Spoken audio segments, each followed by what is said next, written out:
Right then guys, it's PSL here, and I'm here for part 20 in my Grand Prix Manager 2 series, managing Jordan. Now last time out it wasn't really a great episode for us, a great trio of races.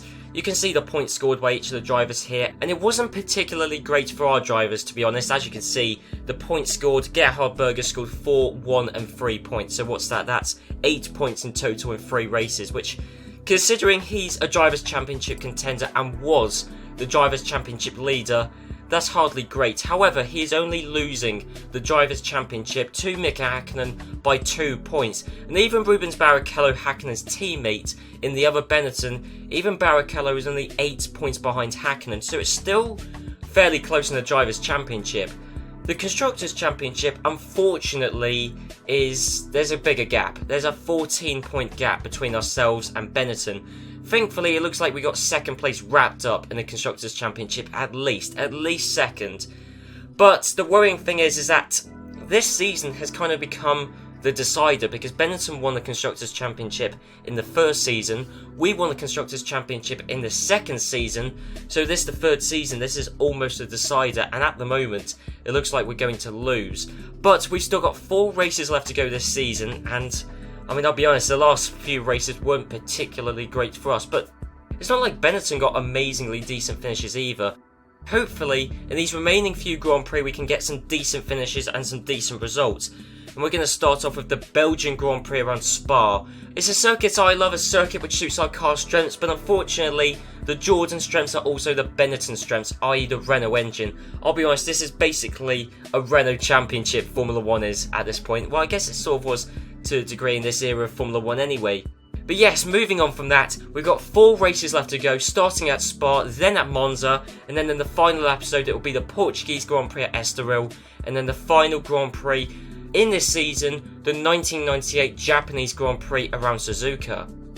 Just a reminder, we got Frank, I'll get onto this in a second, he is still injured, and that means that Ricardo Zonta is taking his place in the 40 for this one Grand Prix, but then Frank will be taking over for the remaining 3 Grand Prix in this season.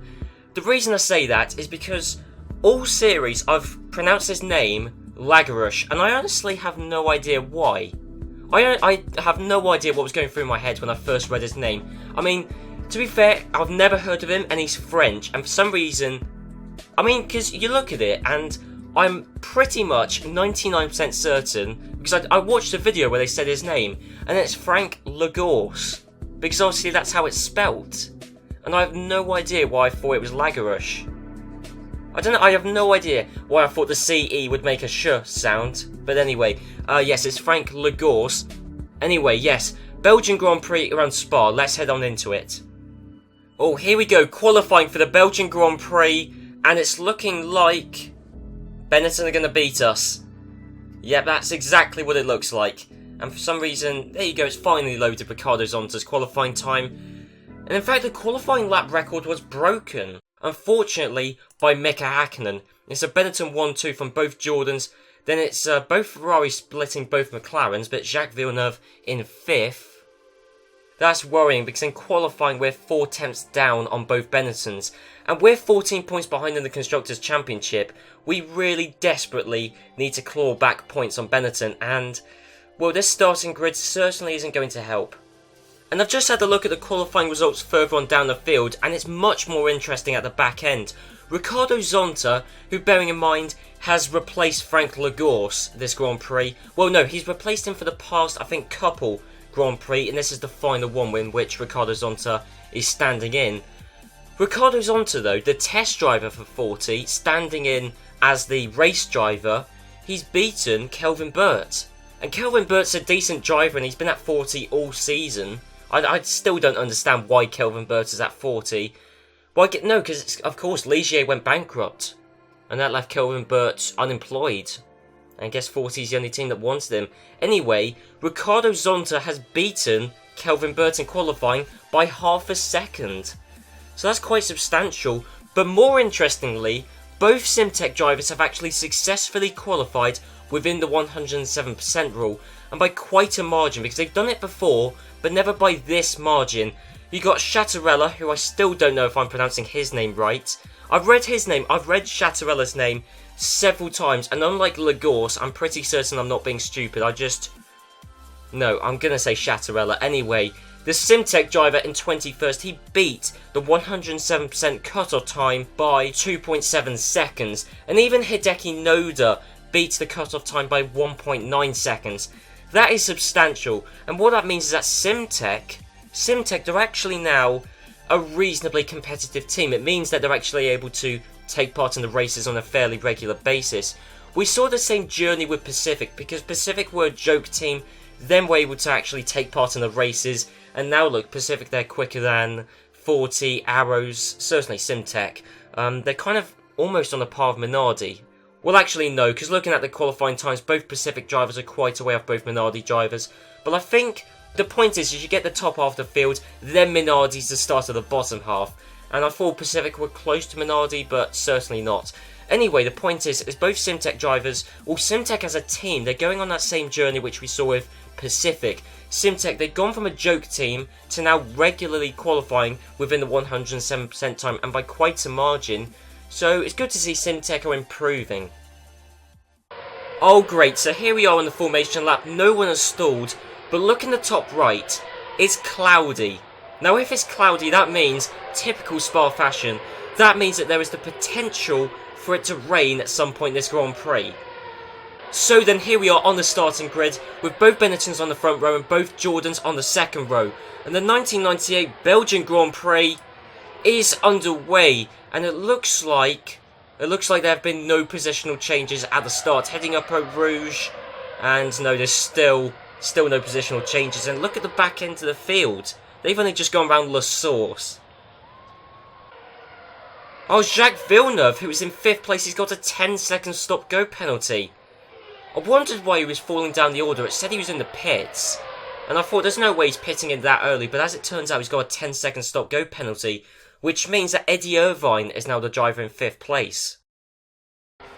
Okay, it's just started raining out on circuit. Okay.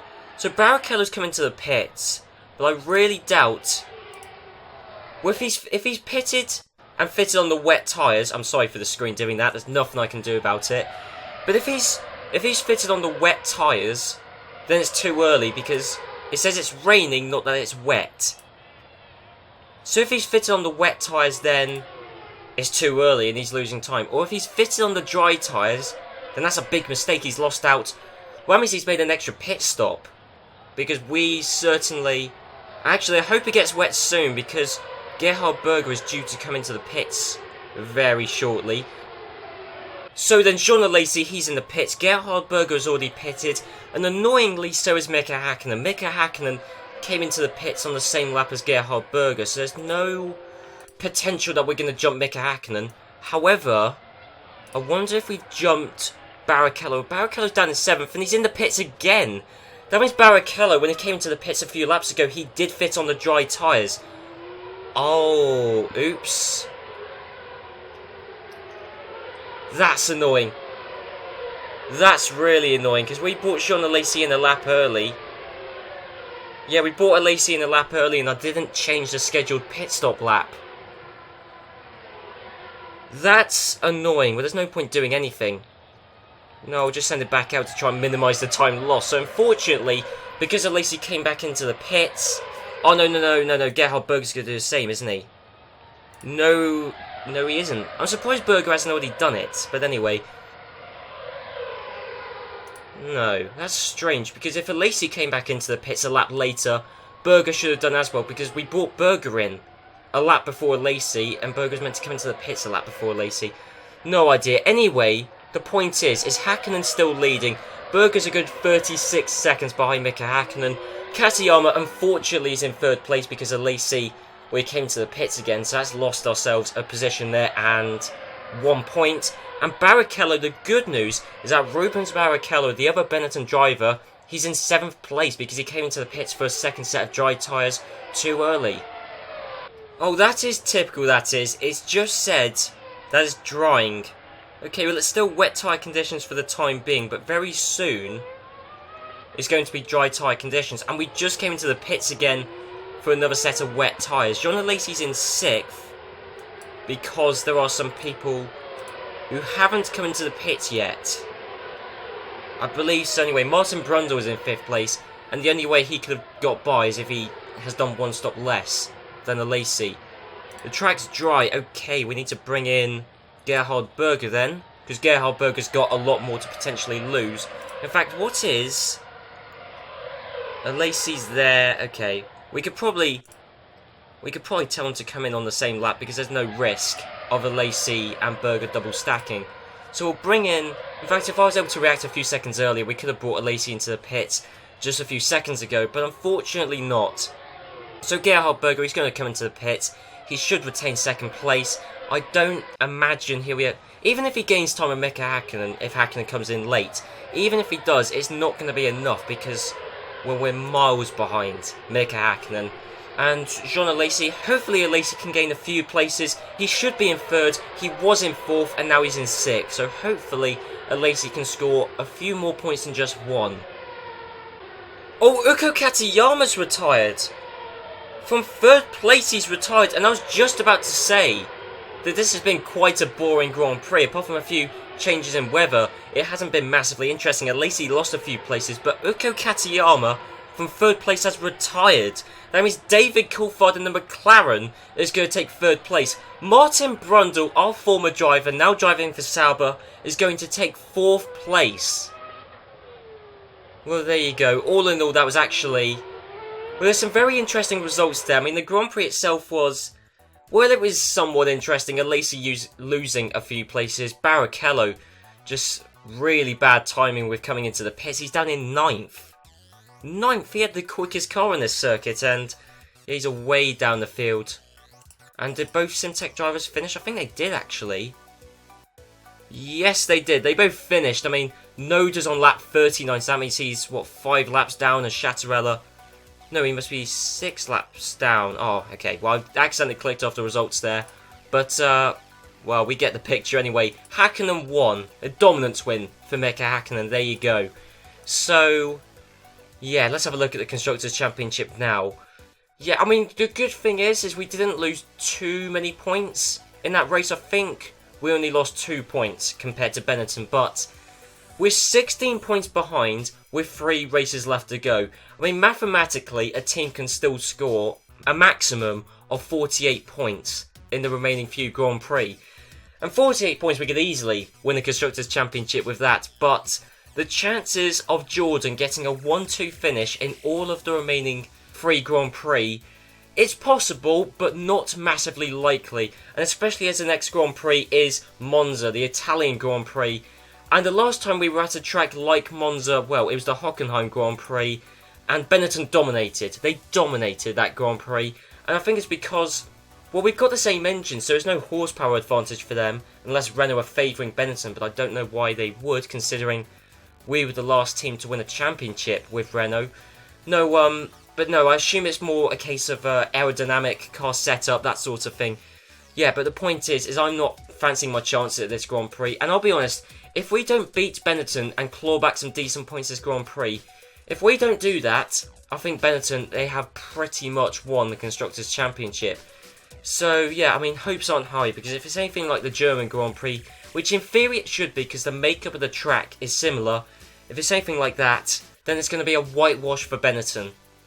So then here we go, qualifying for the Italian Grand Prix. And we've beaten Benetton. My word, we were okay. So much for the Benetton dominance. It's Jordan dominance around Monza. I don't know where that's come from, but okay, because we've beaten. Jean Alesi's taken pole position, which is quite annoying, because we really need Gerhard Berger to score the points for the Drivers' Championship.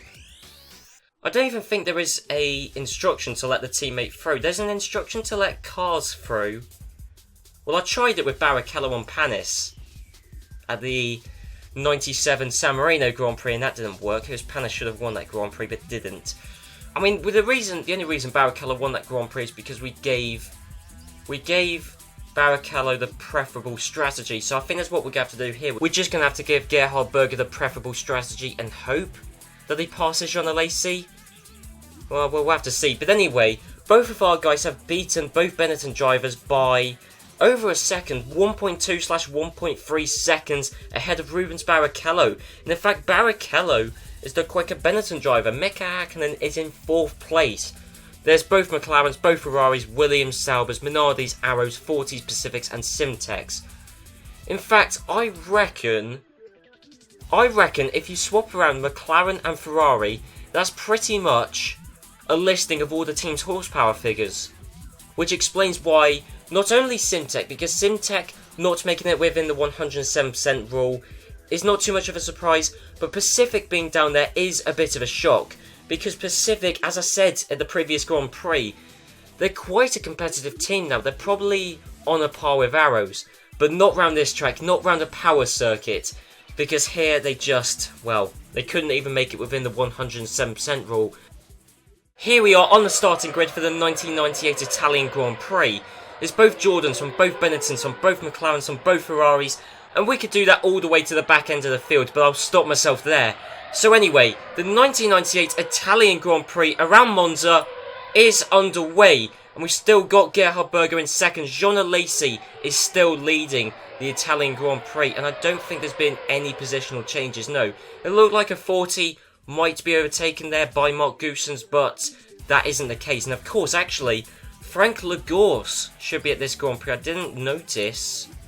But yeah, Frank Lagorce is back. He was injured and out for 3 Grand Prix. But Ricardo Zonta, he's done those 3 Grand Prix. And now Frank Lagorce is back in the car and will be back. Well, let's see how well he does. I was going to say back scoring points for some reason. But, well, the day 40 score points is the day that Formula 1 has really turned on its head. And there you go. I think it's worked. I am so sorry, Jean Alesi, but we had to give you the worst strategy there because we need Gerhard Berger to score the points in the Drivers' Championship because, I'm sorry, Jean Alesi, well, you missed the first 3 Grand Prix of the season, never mind the fact you've been alternating with Panis. Next season, Alesi, who knows, maybe you can take the Drivers' Championship then, but for now, we're firmly putting our hopes on Gerhard Berger. So then, we're coming up to the final few laps of the Grand Prix, and David Coulthard has retired. Well, I'm glad that happened because I was about to say that this has been the most boring Grand Prix all series. Nothing happened. Apart from Alesi and Berger swapping places, but that was orchestrated, that was planned. Apart from that, nothing happened. And the weird thing is that David Coulthard retired but still finished in 5th place. Oh, he ran out of fuel. That's such a rookie mistake. And that means, well, if he ran out of fuel in lap 52, that means he was more than a lap's worth out of fuel. And I don't understand how he came 5th because he should have finished 8th. Yeah, nothing happened there, I'll be honest. It was the most boring Grand Prix ever. But Jordan, we've scored 16 points this Grand Prix and Benetton have scored 7. So that's 9 points that we've clawed back. That's substantial. I mean, we're still behind, but I think now we're only behind by 7 points. I'll have to check that out, actually. The only noteworthy thing that happened, I'll be honest, this Grand Prix, aside from who won it, was that Jacques Villeneuve finished down in 12th. And I don't know how. He might have got a 10-second stop-go penalty, but I don't remember seeing it. But I'll be honest, I wasn't really fully paying attention. So basically, the only excitement this Grand Prix was from McLaren. It was from Coulthard running out of fuel, but yet still finishing 5th. And Villeneuve, no idea how, finishing in 12th. Because they qualified 5th and 6th, so I don't see... Because it's not like McLaren didn't have the speed, so I don't know what happened to Villeneuve. Arrows! That was not on the cards. Arrows have gone bankrupt. No, hang on. But... that's a shock. I wasn't expecting that. Do you know what? I mean, we're coming up to the end of the series, pretty much. This is the second to last main episode. There'll be the next episode where we end this season off. Then there'll be the season montage, and then there'll be a few season reviews. But this is the second to last main episode, so I may as well say it now. I've said that there's one team which I've quite often seen go bankrupt in this game, and they still haven't done, and that team is Sauber. Sauber, well, not always, it's not a guaranteed thing, but quite often when I've played this game, Sauber have gone bankrupt, and they haven't. I mean, Ligier, Arrows, Tyrrell, there's no sign of this as well. There's no Grand Prix where arrows didn't turn up. There's no pay driver they brought in, I don't believe.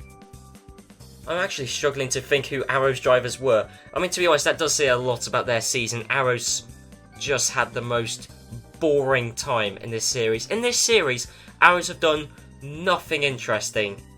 But yeah, for them to go bankrupt, that is a sad day. So yes, wow, well that is some excitement turned off this episode.